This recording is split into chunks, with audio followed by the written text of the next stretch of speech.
Vamos iniciar, então, a análise das alterações trazidas pela Lei Anticrime, começando pelo Código Penal na parte geral, iniciando pela legítima defesa. O que mudou na legítima defesa? Com a Lei Anticrime, passamos a ter uma nova hipótese legal de legítima defesa, prevista no artigo 25, parágrafo único do Código Penal. Bom, a legítima defesa é quando alguém, mediante uso moderado dos meios necessários, repele injusta agressão atual ou iminente a direito de seu ou de outrem. E aí, com a Lei Anticrime, passamos a ter uma nova hipótese no parágrafo único do artigo 25, que diz que o agente de segurança pública, no uso moderado dos meios necessários para repelir a agressão ou risco de agressão à vítima mantida refém durante a prática de crimes, é uma hipótese que se enquadra no conceito de legítima defesa do artigo 25 do Código Penal. Na verdade, aqui trata-se de mero reforço do reconhecimento de uma situação específica de legítima defesa de terceiros.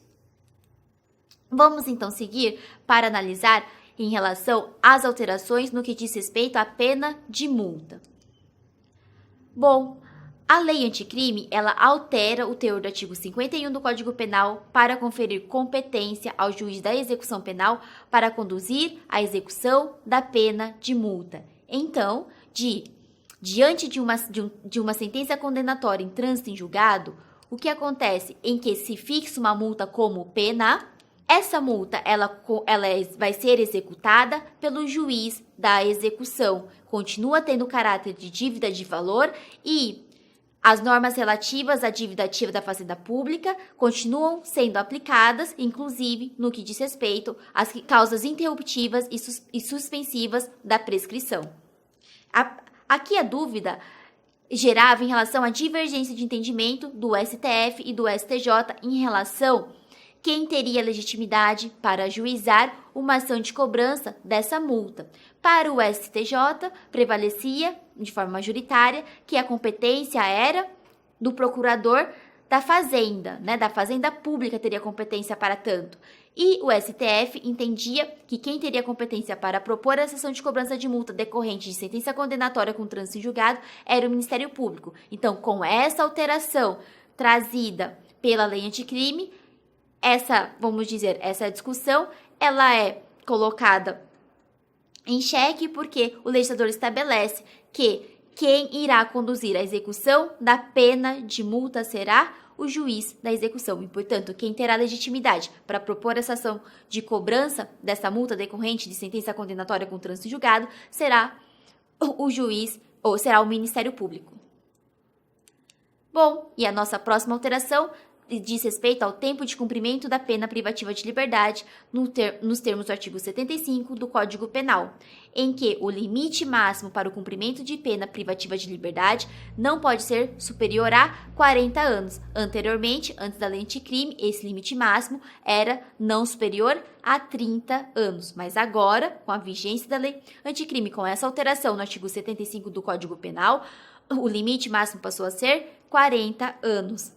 E então, quando o apenado ele é condenado a penas privativas de liberdade cuja soma seja superior a 40 anos, o que acontece? Acontece a unificação das penas, observado o limite de 40 anos. Mas lembrando que esse limite de 40 anos na unificação das penas não é levado em consideração no âmbito do campo dos benefícios da execução penal, porque lá você leva em consideração a pena concreta para o cálculo do tempo necessário de cumprimento para obter determinado benefício da execução penal. Então, vamos supor, por exemplo, uma pessoa foi condenada por crimes cuja soma deu 50 anos. No momento da unificação das penas, ela vai se limitar a 40. Então, a pessoa vai cumprir 40 anos. Porém, para calcular eventual benefício de progressão de regime, por exemplo, livramento condicional, o que será levado em consideração será a pena total concreta recebida, no nosso caso, 50 anos. Tudo bem? Então, não esquece dessa observação importante. E, por fim, a gente vai ver nesse vídeo a questão das alterações em relação ao livramento condicional, previsto no artigo 83 do Código Penal.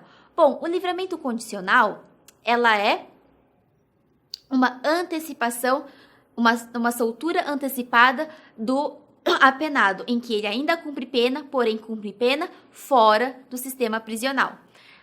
E aí, é claro que para cumprir pena fora do estabelecimento prisional, ou seja, para cumprir pena na sociedade, por exemplo, em sociedade, em convívio social, é necessário que o apenado, ele observe, ele atenda a determinados requisitos. E o que a lei anticrime trouxe foi a inserção de um novo requisito objetivo para sua concessão, que está previsto no artigo 83, inciso 3º, do Código Penal, que diz que o juiz poderá conceder livramento condicional ao condenado a pena privativa de liberdade igual ou superior a 2 anos, desde que comprovado 1. Bom comportamento durante a execução da pena. Nós já tínhamos essa previsão, embora antes era comportamento satisfatório e hoje bom comportamento. De qualquer maneira, quem atesta esse bom comportamento é o diretor do estabelecimento penal.